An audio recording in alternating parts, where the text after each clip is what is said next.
Halo teman-teman semua, Assalamualaikum warahmatullahi wabarakatuh. Oke, kali ini ketemu lagi dengan Gondrong Mojo Telu. Kali ini saya akan mereview di salah satu peternak ikan gupi yang dulunya dia manajer suatu perusahaan, terus dia resign, terus memutuskan ternak ikan gupi di daerah Mojogedang. Oke, untuk lebih jelasnya lagi langsung kita tanya ke orangnya. Oke.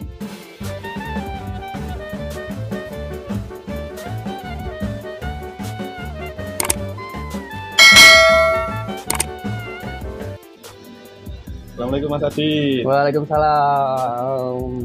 Mas Adit, di sini lokasi ternak gupinya di mana ya? Ya, Bisa perkenalkan farmnya ya? kaget-kaget itu isu tekan gini. Jadi Adit Gupi Farm ini ada di area Karanganyar, lebih tepatnya di Mojogedang. Alamatnya di Gedangan Gebyok, Mojogedang. Itu, Pak Anam. Kemudian ini saya rintis dari tahun 2019 yang tadinya cuma pakai Bokolkas, Pak. Bokolkas, kemudian kita kembangkan pelan-pelan sampai punya tank. Alhamdulillah sekarang sudah 80 tank ada. Dan beberapa media kayak ember, kemudian styrofoam, Bokolkas gitu-gitu masih kita gunakan sampai sekarang. Seperti itu, Pak Anam. Pak Anam. Awal mula memutuskan ternak ikan gupi itu diawali dari apa, Mas? Karena apa penyebabnya gitu? Ya, ini. Jadi pada waktu itu saya kenapa bisa kepencut sama gupi ya Pak ya. Jadi pada waktu itu saya masih kerja, kondisinya masih kerja pada waktu itu, tepatnya bulan 2019 awal gitu. Kemudian September saya resign dan memutuskan untuk bermain dan fokus di ikan gupi. Karena pada dasarnya pada waktu itu saya sendiri sudah melakukan ternak, cuman modelnya masih banyak, jadi kuantitas ya Pak ya. Nah itu kita tawarkan ke toko-toko ikan hias masih seperti itu. Pada akhirnya terus saya pada sore hari pas pulang kerja itu mampir di Paragon. Nah ternyata di Paragon itu ada kontes dari teman-teman KGSR. Tahun berapa, Mas? Itu tahun 2019 Pak. Nah itu terus lihat-lihat ikan di sana, ternyata wah kok ikannya bagus-bagus gitu. Gupi itu ternyata bagus-bagus yang notabene diikutkan kontes gitu ya Pak ya. Jadi dari segi bentuknya lebih indah dan lain sebagainya, kok beda dengan yang punya saya di rumah gitu kan. Pada waktu itu di rumah memang masih bisa dikatakan reject gitu Pak, reject atau cendolan seperti itu. Nah pada akhirnya dari situ saya mulai mencari komunitasnya, mencari personal yang sekiranya bisa mengajarkan saya tentang gimana cara beternak ikan gupi seperti itu. Ya, Mas Adit, tadi yang membimbing Mas Adit sampai bisa ternak gupi mahir itu siapa ya Mas, kalau boleh tahu? Saya belajar awal September sih, di bulan Oktobernya itu saya kenal sama Mas Gibran.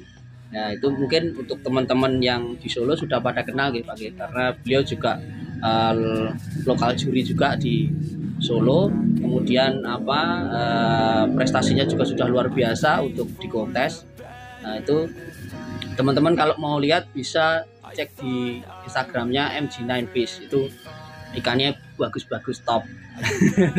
Nah itu yang sabar sampai sekarang masih mau mengajarkan saya tentang ikan gupi, baik itu gupi, pleti juga ada, moli. Beliau insya Allah menguasai semuanya seperti itu. Nanti teman-teman kalau mau nanya boleh bisa langsung ke beliau seperti itu. Nanti bisa dicantumkan ya Pak. Iya.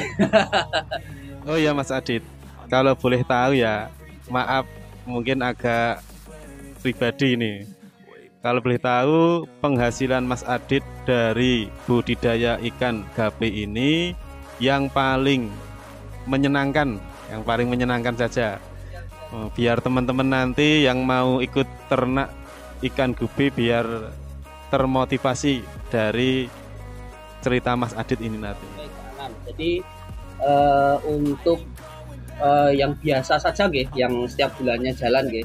Yang setiap bulan jalan itu pahit-pahitnya dulu, yang paling rendah itu ya di kisaran angka 2 jutaan. Kalau yang paling rendah nggih. Kalau yang paling fantastis pada waktu itu saat awal-awal Covid, Pak. Jadi awal-awal Covid itu kita bisa nyampe di angka 11 jutaan lebih. Itu yang mendominasi AMCL pada waktu itu, masih pasarnya masih sangat bagus. Kalau untuk yang sekarang setiap bulannya alhamdulillahnya sih ya 5 sampai 6 juta bisa menerima, Pak. Seperti itu.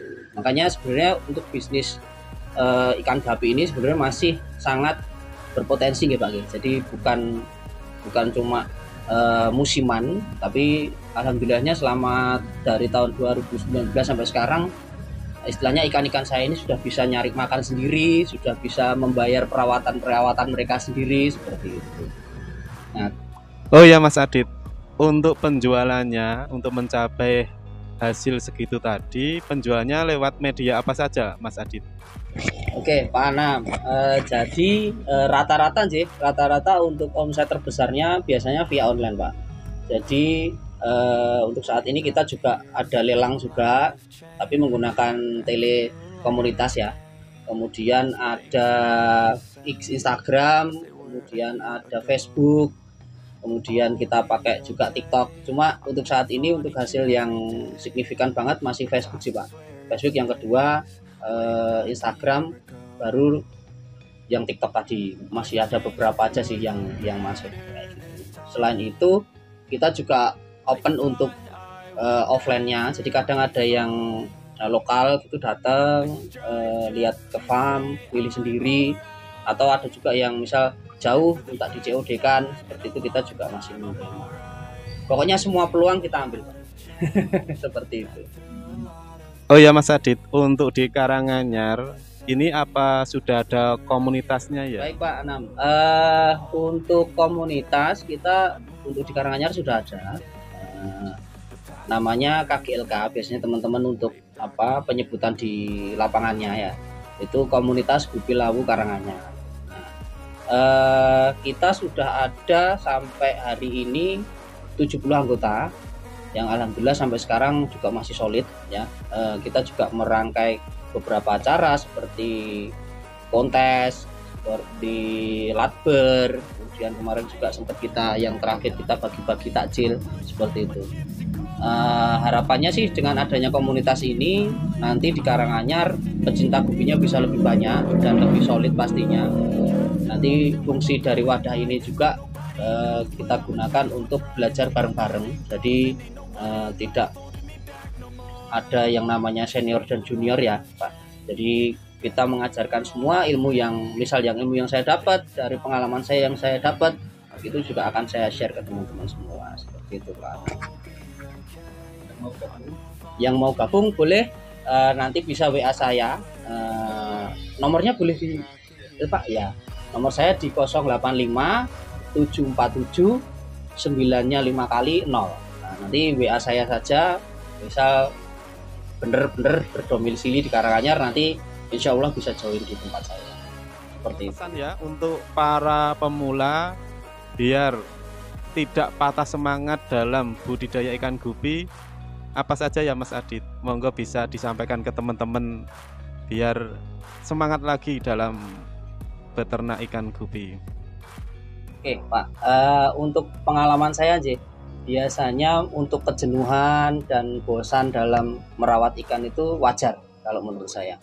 Jadi yang harus kita lakukan adalah tetap konsisten dan tekun untuk merawat ikan-ikan yang ada di farm, seperti itu. Jadi ketika teman-teman bosan dan jenuh, diusahakan tetap kayak merawat ikan, merawat air itu jadi hal yang utama untuk teman-teman. Karena kalau biasanya yang bikin para pemula drop itu ikan mati mendadak kayak gitu ya, Pak. Jadi sebenarnya tentang perawatan sih semuanya. Nah, itu yang pertama. Kemudian yang kedua, kalau saya sih sudah mulai banyak menambah jenis ya, Pak ya. Jadi biar nggak bosan lihat itu aja. Memang dari awalnya saya hanya fokus di 4 strain saja pada waktu itu, sehingga sampai sekarang saya sudah ada 16 sampai 17 strain kalau tidak salah. Sampai lupa Pak. Jadi itu juga bikin nggak bosan, dan sering-sering main lah ke farm teman-teman, sering-sering kumpul, sering-sering silaturahmi, main gitu. Insya Allah nanti secara secara semangat juga akan terpompa juga kayak gitu. Kalau saya biasanya gitu, kalau bosen jenuh gitu biasanya nanti sharing sih biar semangat lagi gitu.